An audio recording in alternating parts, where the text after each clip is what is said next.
오늘 성경 본문 말씀을 다시 읽어드리겠습니다. 이제 그리스도께서 죽은 자 가운데서 다시 살아나사 잠자는 자들의 첫 열매가 되셨도다. 사망이 한 사람으로 말미암았으니 죽은 자의 부활도 한 사람으로 말미암는도다. 아담 안에서 모든 사람이 죽은 것 같이 그리스도 안에서 모든 사람이 삶을 얻으리라. 오늘 본문 말씀은 아담이라는 한 사람의 죄를 통해서 모든 사람들이 죄인 되었다. 그러나 예수 그리스도라는 주님의 그 은혜, 그분의 죽으심과 부활을 통하여서 우리 잃어버렸던 모든 것들이 다시 회복되게 되었다라는 것을 우리에게 말해주는 말씀입니다. 우리가 잘 알듯이 에덴 동산에서 아담이 죄를 짓습니다. 선과 악을 알게 하는 나무의 열매를 따먹은 것이죠. 그 결과로 아담의 자손으로 태어난 자들은 다 죄인으로 태어나게 되었습니다. 그래서 어떤 사람들은 말합니다. 아니, 내가 그 열매를 따먹은 것도 아니고 왜 내가 그 일에 책임을 져야 되는가 말이죠. 그런데 이것이 성경이 말하는 법입니다. 히브리서 7장 9절 10절에 이렇게 나와 있는데요. 10분의 1을 받는 레위도 아브라함으로 말미암아 10분의 1을 바쳤다고 할 수 있나니 이는 멜기세덱이 아브라함을 만날 때에 레위는 이미 자기 조상의 허리에 있었습니다. 아브라함이 멜기세덱한테 이렇게 11조를 드리는 내용을 말하고 있습니다. 그런데 성경은 아브라함의 증손자된 레위도 그 11조를 드린 것이다 라고 말합니다. 왜 그렇습니까? 아브라함이 11조를 드릴 때에 레위의 생명이 아브라함 속에 있었기 때문입니다. 그리고 이런 같은 원리가 우리한테도 적용이 된 것이죠. 모든 인류의 조상 아담이 죄를 지을 때에 우리 모두의 생명이 아담 안에 있었으니까 다 같이 죄를 지은 것이다라는 것입니다. 그러므로 아담의 자손으로 태어나는 모든 사람들은 다 죄인이다는 것이죠. 그런데 여러분, 이 원리를 조금만 더 생각해 보십시다. 하나님께서 아담을 창조하실 때에 어떤 모습으로 창조하셨습니까? 하나님의 형상으로 창조하셨습니다. 죄도 없고 순결한 아담이 창조됐습니다. 그러면 그때 모든 인류의 생명이 아담 안에 있었습니까? 없었습니까? 당연히 그때에도 있었죠. 아담 안에 아무도 없다가 아담이 선악과를 따먹을 때 짠 하고 나타난 것이 아닙니다. 아담이 선악과를 따먹기 전 순결한 모습일 때에 인류의 생명은 이미 그의 안에 있었다라는 말입니다. 그 생명은 어떤 생명입니까? 하나님을 사랑하는 생명입니다. 하나님과의 교제를 좋아하는 생명입니다. 하나님이라는 신적 존재를 바라고 그리워하고 즐거워하는 생명입니다. 다른 사람들을 보면서 이는 내 뼈 중에 뼈요 살 중에 살이라 말하면서 귀하게 여길 줄 아는 생명입니다. 자연을 돌보고 동물을 사랑하는 생명입니다. 그런데 이 아름다운 생명이 아담의 죄로 인해서 그 존귀한 생명의 이 본질, 원래적 모습이 훼손되었다는 것입니다. 다 잃어버리게 됐다는 것이죠. 그러니까 여러분, 이제 우리는 새롭게 이 부분을 생각할 수 있는 겁니다. 우리는 보통 생각하는 것이 우리의 본질적 원래 모습이 죄인이다, 악이다 그렇게 생각하는데 성경의 원리에 입각해서 따져보니까 우리의 본질적 원래 모습은 선이었다. 하나님을 사랑하고 이웃을 사랑하는 존귀한 생명이었다라는 것을 알게 됩니다. 그러한 존귀한 생명이 죄로 인해서 훼손되었다, 그것을 잃어버렸다라는 것이죠. 그러므로 예수님의 죽으심과 부활은 무엇을 의미하느냐? 바로 이 잃어버렸던 것들을 다시 돌이키시고 회복하신다라는 것을 의미하는 것입니다. 존귀한 생명의 원래의 모습이 회복입니다. 잃어버렸던 사랑과 평화의 회복입니다. 잃어버렸던 아름다움, 선함의 회복입니다. 그래서 이러한 회복이 이사야서 11장 말씀에도 보면은 아주 잘 나타나 있습니다. 제가 이사야서 11장 6절 7절 읽겠습니다.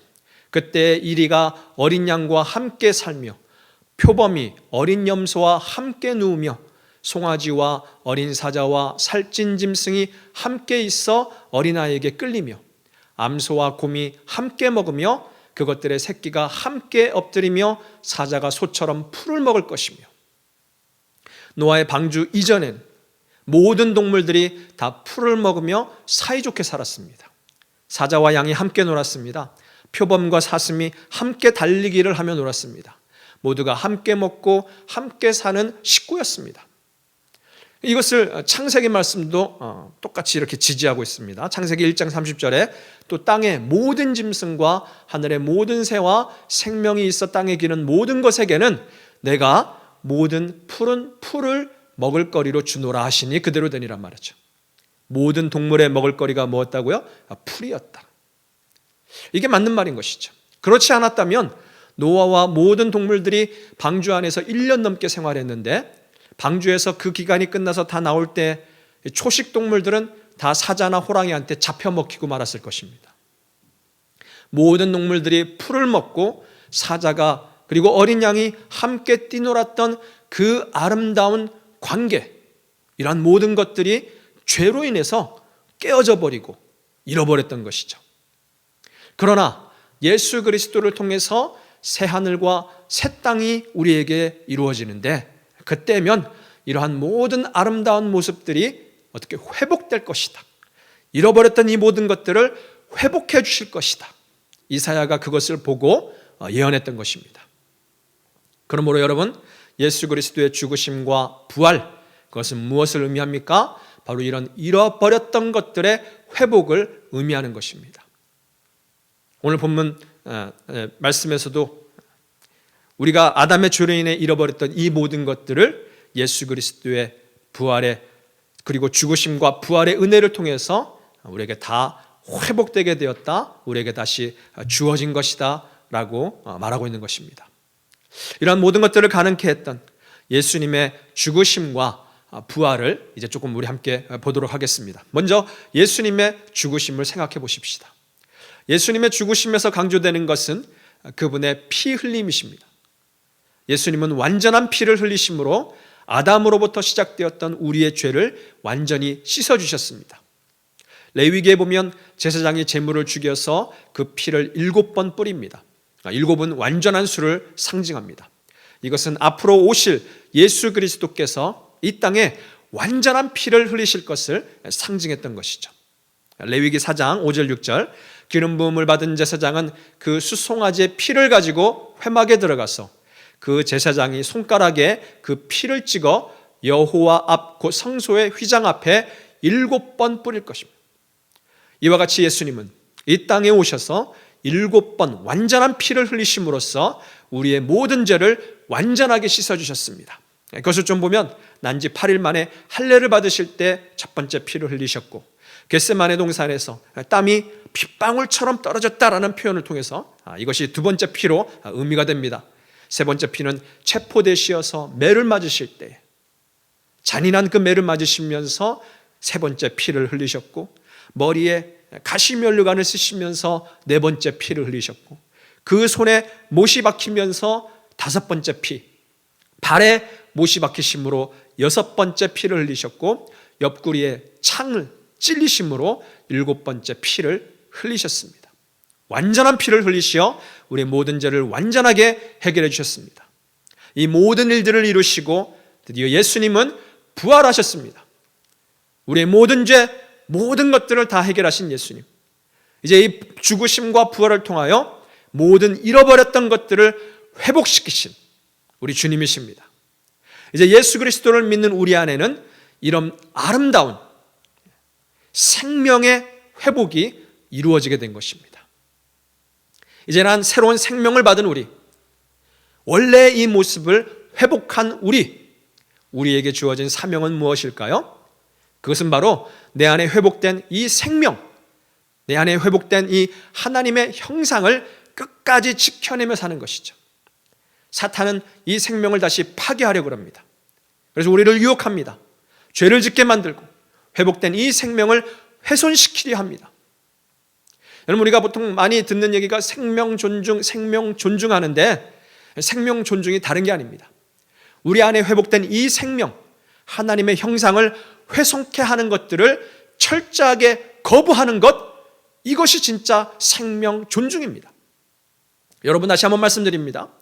우리의 회복된 이 생명을 훼손시키는 사단의 유혹을 거부하는 것, 싸워 이기는 것, 이것이 진정한 생명 존중입니다. 그런데 여러분, 첫사람 아담은 사탄의 유혹을 이길 수 없었습니다. 그래서 그 안에 있던 이 존귀한 생명을 잃어버렸습니다. 하나님의 형상을 훼손케 하였습니다. 그러므로 우리는 압니다. 나도 사탄의 공격을 내 힘으로는 이길 수 없겠구나. 그러면 이제 우리가 해야 할 것은 무엇일까요? 바로 이제는 둘째 아담이신 예수 그리스도를 바라보는 것이죠. 둘째 아담 되신 예수님은 사탄의 유혹을 다 이기셨습니다. 어떻게 이기셨습니까? 첫째는 말씀으로 이기셨습니다. 둘째는 성령의 힘으로 이기셨습니다. 우리도 예수님처럼 말씀을 충분히 먹고 성령의 힘을 의지하면 사단의 공격과 유혹을 이길 수 있는 것입니다. 하나님의 말씀을 열심히 읽고 묵상합시다. 그리고 열심히 기도해서 성령의 능력을 충만하게 받으십시다. 예수 그리스도께서 죽으시고 부활하셔서 회복시켜 주신 우리 안에 있는 이 생명, 존귀한 생명, 우리 원래의 모습, 하나님의 형상, 이것을 끝까지 지켜나가시는 우리 모든 성도님들 다 되시기를 바랍니다. 기도하겠습니다. 주님, 부활의 이 날에 우리의 주님의 말씀 주시니 감사합니다. 회복시키신 이 존귀한 생명, 하나님의 형상을 끝까지 지켜나가는 우리 되게 하여 주시옵소서. 우리 주님 의지하는 우리 되게 하시고 주께서 공급하시는 힘을 가지고 모든 사단의 유혹과 모든 인생의 어려움들을 다 싸워 이겨나가는 우리 되게 하여 주시옵소서. 감사드리며 예수님 이름으로 기도합니다. 아멘.